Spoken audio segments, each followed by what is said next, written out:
I thought I'd just pop down to the greenhouse and give everything a quick check for water. They're using a lot less water now. The larkspur, and I've not actually watered them for a couple of days and they don't need it now. So I've got my mini watering can here and I'm just going to spot check the individual cells and water only those that are needed. A good idea to flip your trays round.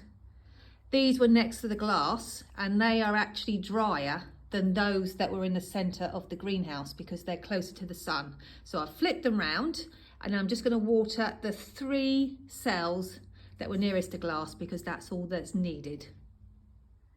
Gela is looking absolutely fabulous. It's got very, very, very delicate roots, so be careful you don't overwater it. And even if you've got roots coming out the bottom, they're so tiny they do not need potting on, and we don't want to pot them on until they've completely filled their cells and turned into plugs. With the larkspur now, these are further ahead because I started these off before the grow along so I could tell you how long they would take to germinate. Can you see how big these are? And they're still fine in their 40 cell trays. So I'll probably pot them on around Christmas, New Year time. I'll show you. But don't forget, these are about 4 weeks ahead of yours. So they don't need potting on. They're perfectly happy as they are. Everything's slowed right down. Then just for comparison, here's more larkspur that we grew in the grow along. And you can see how much smaller they are. But they will catch up. By the time we get to flowering time, you'll never notice the difference.